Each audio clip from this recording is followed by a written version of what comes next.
dasar teknologi chips pada awal 1960-an baru memperoleh pengakuan Nobel 50 tahun kemudian yang menjadi dasar chips. Nah, teknokratisme membuat saintek tahun 1970-an menjadi kuno, obsolete.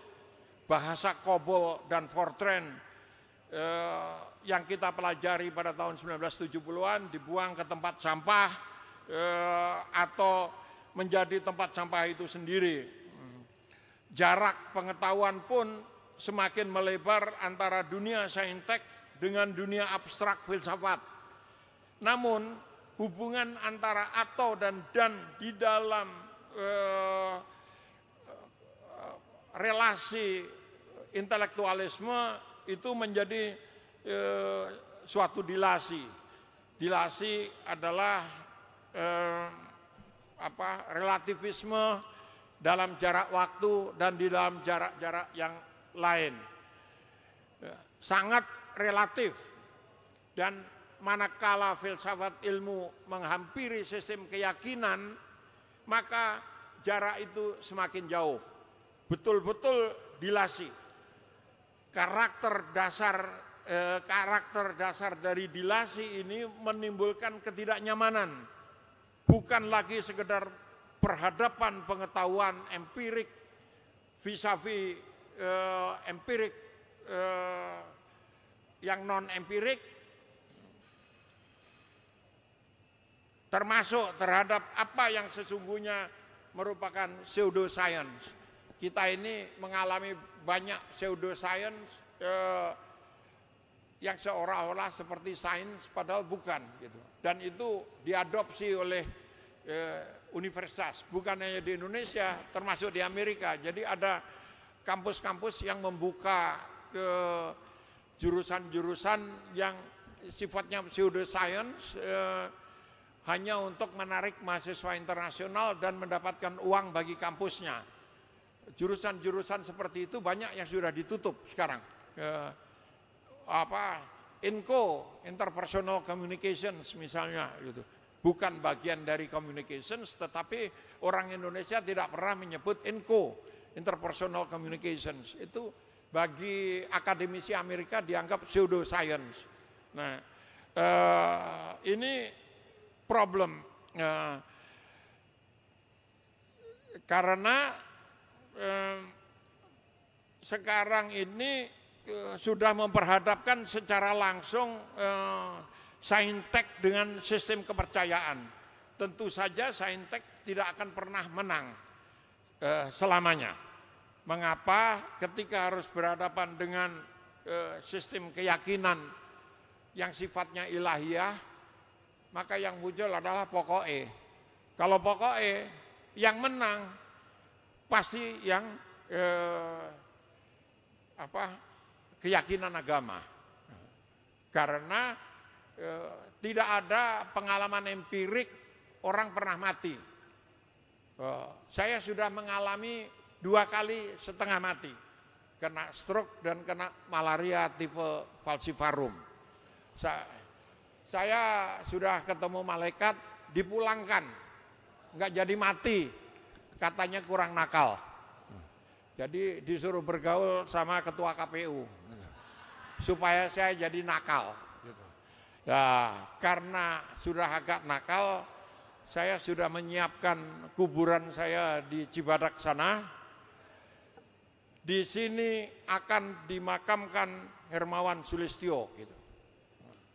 Di bawahnya saya pasang lagi nisan itu, gitu. Didahului oleh Hasyim Asy'ari, gitu. Jadi nggak ada orang, kita semua meyakini sebagai orang beragama yang saya bukan agnostik ya, yang kata kata Mansur tadi, gitu. Itu anak forkot itu, jadi jangan dipercaya omongannya, jangan dipercaya. Itu pemberontak, Bang Suaidi, yang salah itu bukan saya dulu, mereka ini, itu biang forkotnya ada di sana itu, namanya Saur, namanya siapa sih Bataknya Saur? Saur Siagia. Nah itu dosanya sama dia.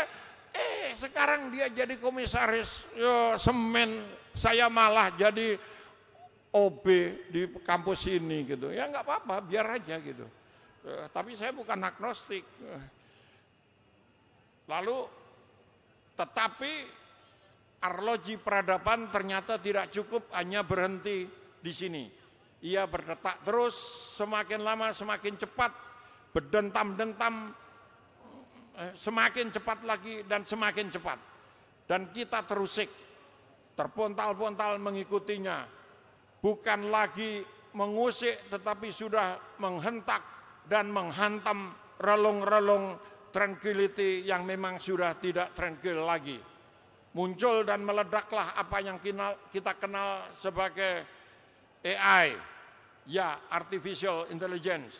Saintek menghasilkan mesin yang berpikir sendiri, sebuah ras baru manusia, minus perasaan, God knows, karena sudah ada makhluk hybrid berupa cantok jantung babi ke tubuh manusia, kira-kira sebulan yang lalu di Amerika. Di Inggris, saga domba Dolly tahun 1981 tidak terdengar lagi sekarang. Jadi saya mencurigai apa sebetulnya yang terjadi setelah tahun 1981 ketika ada domba cloning, domba yang bukan hasil dari bukan hasil dari saya kok gara-gara itu mamanya Firman nulis di belakang itu keganggu saya. Kiki itu saking telitinya kalau ada telur itu dicari siapa yang ngencuk ini sampai ada telurnya gitu. Jadi saya mau mencari kata-kata ini bingung tadi. Domba yang tidak dari hasil ngencuk lah gitu. Itu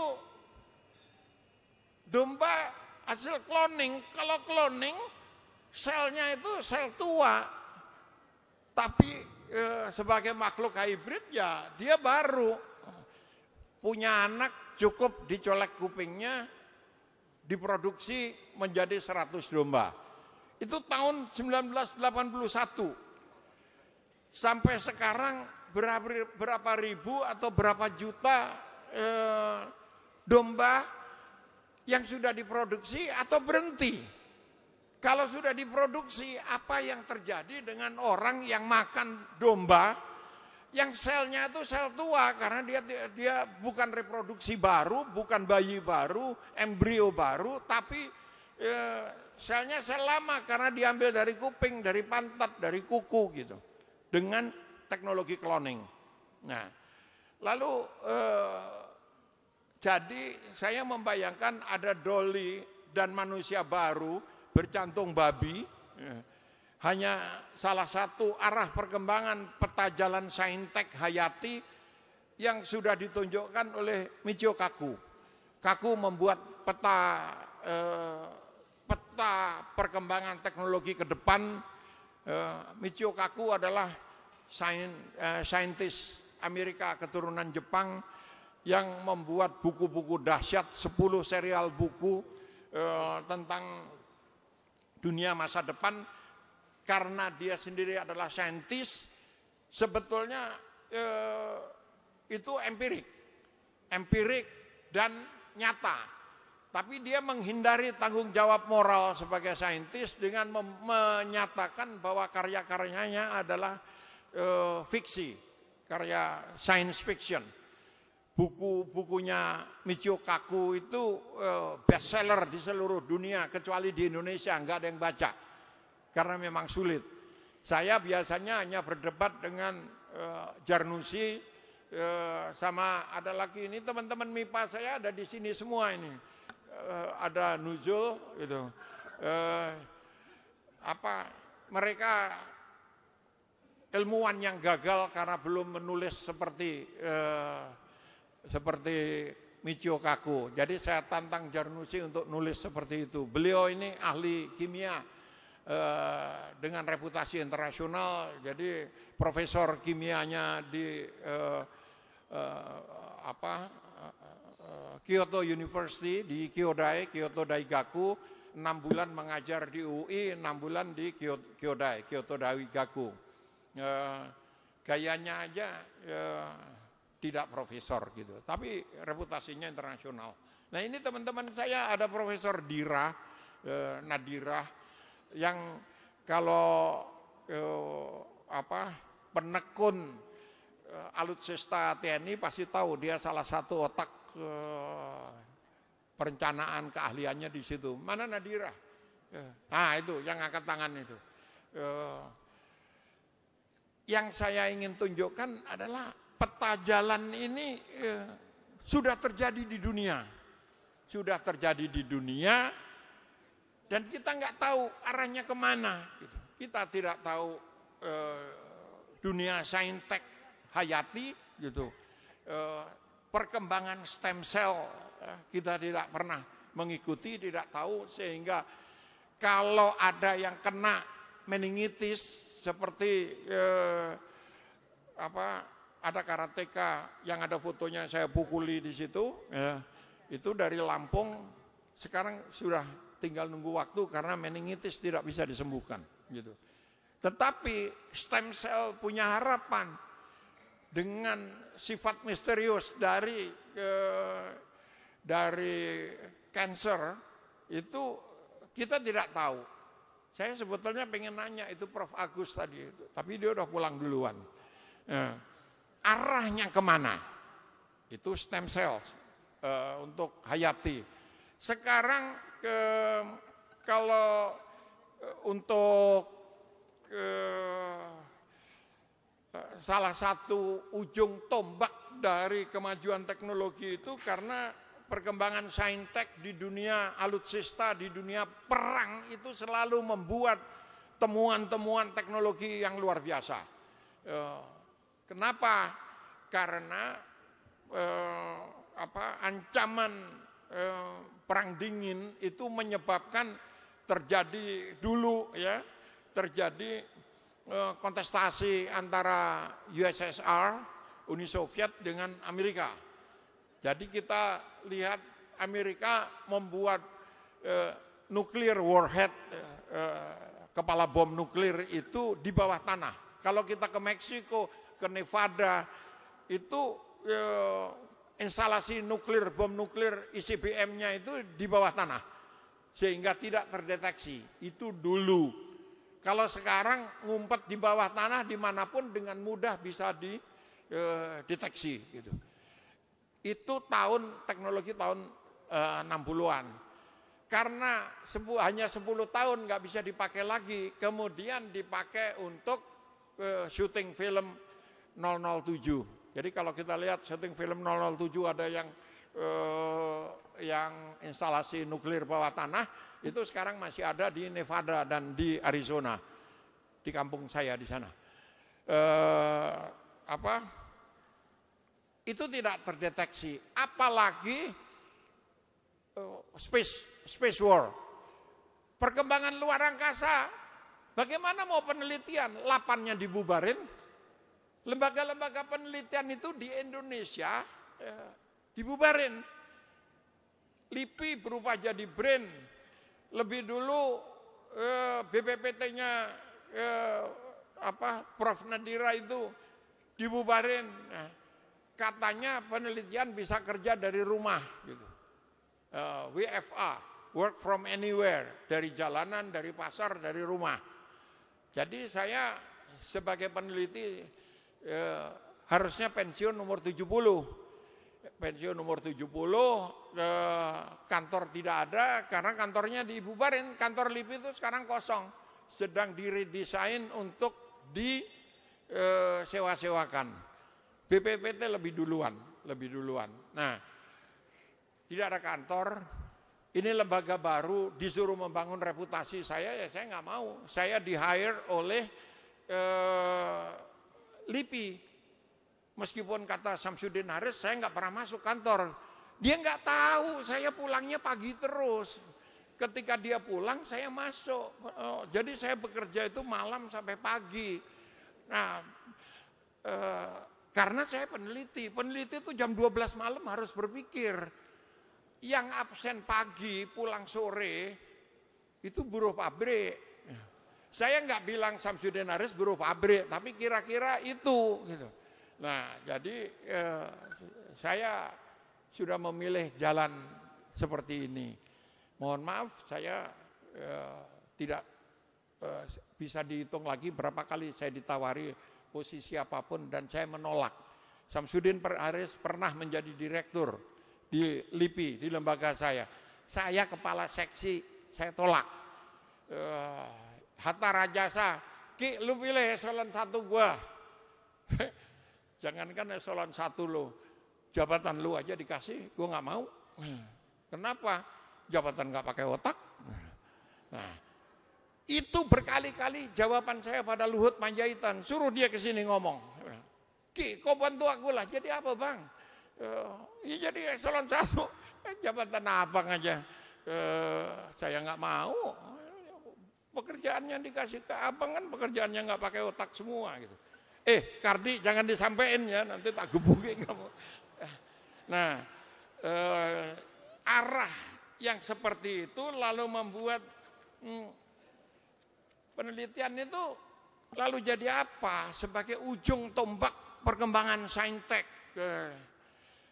Kita diajari untuk tidak memplagiasi, kita diajari untuk jujur. Coba buka ChatGPT, nggak perlu kita belajar, buka, kasih judul, kasih ini udah jadi papernya ketua KPU pasti kalah gitu. Karena itu mesin, mau pemilu, wah kampanye keliling-keliling, bullshit itu. Cukup pakai, ada Bang ID jangan dilaporin Bang. Itu cukup pakai AI, artificial intelligence. Kenapa? Dibuatlah desain bahwa kalau kita buka, klik satu calon, buka 2 kali, buka 3 kali, maka akan diserbu 1000 iklan tentang orang itu. Itu bukan orang lain, itu mesin AI yang bikin. Dan yang dipakai pemilu yang lalu, konsultannya sekarang udah ada di Indonesia. Saya nggak mau ngomong namanya, saya nggak mau ngomong siapa yang nyewa. Udah ada di sini orangnya. Nah, itu Donald Trump itu menangnya seperti itu gitu, sehingga publik Amerika pada pemilihan berikutnya sudah berubah. Nah, jadi untuk apa? Itu penasihat Kapolri yang namanya Rustika Herlambang itu detail sekali kan bikin seperti itu, belajar capek-capek gitu. Diserbu AI selesai kok. Kita ngajari guru, panggil guru privat. Untuk apa? Pakai Alexa aja. Hey Alexa, what time is it in New York? Oh, 6 o'clock. Okay. Is it raining over there? Not really. Should I bring my umbrella? No, you don't need to. Itu mesin tanya jawab. Rumah anak saya di Tokyo, anak-anaknya yang kecil-kecil itu udah semua gurunya tuh AI semua, artificial intelligence. Dan bagi mereka yang berhampiran dan berdekatan dengan teknologi seperti itu, sudah tidak aneh. Salah satu yang sulit saya bayangkan adalah perkembangan cryptocurrency. Ini rezim baru ekonomi, rezim baru ekonomi, cashless ekonomi, cashless money. Kita ke Shenzhen sekarang nggak bisa kok pakai uang kartal, harus pakai aplikasi. Sekarang bayar Gojek dikasih uang nggak mau, Gojek. Tapi kita terpontal-pontal ngikuti itu. Kenapa? Tidak ada ahli cryptocurrency di BI. Akibatnya apa? Masih dilarang, tidak boleh sebagai instrumen pembayaran. Karena apa? Karena sebagai instrumen pembayaran kalau berkembang kita nggak perlu bank. Tapi cryptocurrency seperti Bitcoin itu sudah disahkan sebagai barang komoditi yang diperdagangkan. Nah, ya saya beruntung yang menciptakan Bitcoin anak saya di Jepang. Jadi kita akrab dengan itu meskipun belum bisa melakukan itu gitu. Saya bilang, kena itu di BI belum diakui, enggak masalah. Sudah 200 negara lebih mengakui cryptocurrency. Jadi kalau Indonesia nggak mau ikut ya silahkan, nggak masalah gitu. Ini rezim ekonomi baru sudah di depan mata, sudah kita jalani. Di Bali itu sudah bisa ngambil cash dari kripto. Di Malaysia kita udah bisa ngambil cash dari kripto meskipun masih hybrid dengan uang kartal. Nah, kita tidak. Yang terakhir dengan situasi yang seperti itu, maka bagaimana dengan masa depan kita gitu kan? Masa depan saya bukan tidak beragama, bahkan atau anti agama. Ya. Saya yakin karena saya tidak punya kepastian tentang hidup setelah mati. Dan saya sudah mengalami mati suri 2 minggu. Gitu. Ketika melek, kalimat pertama dokternya, Prof. Franz nggak jadi hadir ya. Dia janji, loh hidup lagi Prof. Gitu. Kalimat pertama saya, dokter jancuk. Dengan cara itu saya sembuh. Karena ada semangat jancuk itu. Nah, apa yang terjadi? Karena ketidakpastian dan misteri tentang kehidupan setelah kematian, maka kita mencari agama. Kita mengembangkan agama, kita belajar agama, dan kita percaya agama. Yang menjadi persoalan adalah keseimbangan itu jadi berubah. Seperti zaman Al-Jabar masih miliknya para agamawan Islam pada tahun-tahun awal. Sampai menjadi algebra, kemudian math, dan sekarang cabang-cabang mathematics dari matematika itu sudah macam-macam gitu. Waktu kawan saya masih ada ini, Toto dari, nah itu masih ada tuh, dari matematika UI gitu.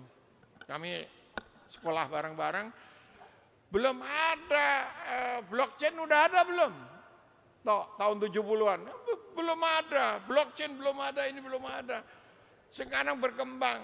Nah, dalam perkembangan hubungan antara agama dan saintek ini untuk agama-agama seperti para pastor Katolik dikembangkan, meskipun tidak semua pastor bisa matematika gitu. Tetapi yang Muslim tidak. Kritik utama dari Mahathir adalah dalam 50 tahun Indonesia tidak akan bisa mengejar Malaysia. Mengapa? Di Indonesia itu universitas yang fakultas MIPA-nya mahasiswanya hanya 15, hanya 20, ditutup. Di Malaysia mau 1 orang pun dikasih duit, dikasih beasiswa supaya tumbuh. Di kita ditutup karena sains memang sulit gitu. Nah, coba kita punya anak SD nih, lulus mau masuk SMP atau dari TK mau masuk SD. Ini anak-anak ini tadi yang juara-juara karate dan keringatan segala macam setengah mati. Matematikanya 10 segala macam. Begitu masuk Japres, jalur prestasi, anak lain datang membawa 3 sertifikat sebagai hafiz. Yang dimenangkan yang hafiz. Anak-anak pasti kalah. Semua ngalami. Nah, Mahathir bilang dengan cara seperti itu Indonesia akan kehilangan kemampuan dalam 50 tahun, kemampuan sainteknya. Yang masih tersisa adalah semua anak Indonesia akan tumbuh menjadi ustadz. Nah, kenapa menjadi ustadz? Ya, lebih gampang cari duit. Saya ngomong berbusa-busa seperti itu, nulis nggak dibayar. Mansur ngomong cukup pulang nanti dia pakai kopiah haji karena pulang haji gitu ya. Ngutip ayat-ayat salah pun dibayar dia. Kalau nanti jadi penguasa seperti Saur, tiba-tiba ditangkap KPK, Samsudin Haris belum pulang kan? Baru pulang. Karena perintah ketua Dewan Pengawasnya KPK gitu. Coba pakai kopiah haji, pakai sorban. Saya ahli agama, jangan coba-coba tangkap saya. Enggak berani Haris, meskipun dia anaknya mufti di Lombok sana. Nah, ini Mahathir itu ngomong dan kita tidak ada yang peduli tentang itu gitu. Jadi yang terakhir setelah perkembangan itu semua semakin ketidakpastian peta jalan saintek ke depan, maka saya sudah tidak punya kantor di LIPI yang sudah berubah jadi BRIN. Saya tidak punya pekerjaan menulis lagi karena diambil oleh ChatGPT. Ya. Tidak perlu editor. Saya menawarkan diri jadi editor, tidak bisa lagi. Saya berpikir sudah tidak ampuh karena apa? Sudah diambil alih oleh AI, artificial intelligence. Ya. Saya mau olahraga hebat. Jadi olahragawan kelas 1 seperti anak-anak ini tadi tidak perlu lagi karena kaki kita bisa tidak diperlukan lagi untuk berjalan ya, dengan AI semua gitu. Maka saya merasa tidak ada gunanya lagi jadi intelektual. Itulah sebabnya saya berhenti jadi intelektual dan saya mengabdi di sini. Kerennya sebagai kepala Puskamnas, Pusat Kajian Keamanan Nasional. Tapi faktanya saya jadi OB. Karena apa? Saya tidak bisa diangkat. Ini bukan bohong, ini ada bapak. Udah pulang ya. Tapi ada rektor nih. Yang ada warek 2. Ada warek 2 nih coba. Mas, kita nggak bisa angkat. Kenapa? Ijazah S1, S2, S3-nya nggak ada. Loh saya tuh punya, iya mana buktinya? Nggak tahu gitu. Saya bilang di rumah, Mah, itu ijazahku di mana? Nggak tahu, kamu yang bawa kok. Kamu cari itu di rumah janda-janda di sana. Nah, ternyata jandanya sedang pada ngumpul di sini gitu. Ada beberapa itu kan. Nah, jadi nanti saya mau datengin rumahnya, ada nggak ijazah saya? Sumpah demi Allah nggak tahu saya ijazah saya S1, S2. Apakah saya pernah kuliah beneran di situ juga nggak tahu gitu. Ya saya nggak peduli. Pokoknya digaji oleh warek 2 dan rektor, saya masih bisa makan. Saya akan mengabdi di sini. Professional shift yang saya lakukan adalah berhenti sebagai profesor riset dan memulai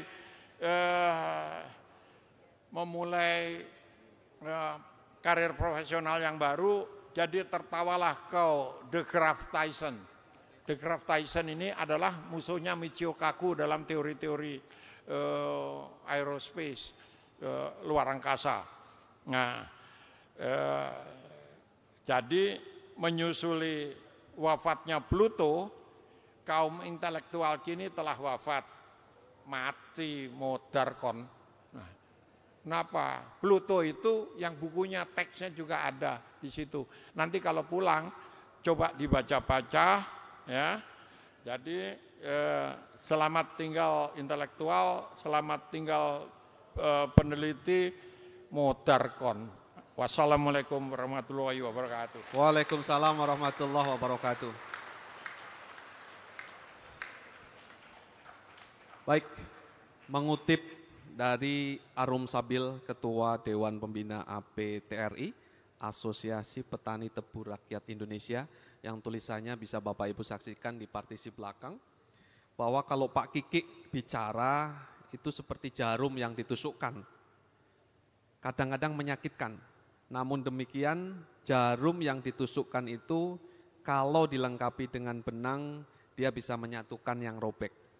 Karena itu Pak Kiki bukan sosok orang seperti gunting, kelihatannya lurus tapi memisahkan dari yang utuh. Sekali lagi beri tepuk tangan untuk Prof. Kiki. Ya. Baik, hadirin sekalian, kita sudah berada di penghujung, tetapi sebagai putra bangsa, mari kita tutup acara kita pada siang hari ini dengan menyanyikan lagu Bagimu Negeri. Hadirin disilakan untuk berdiri.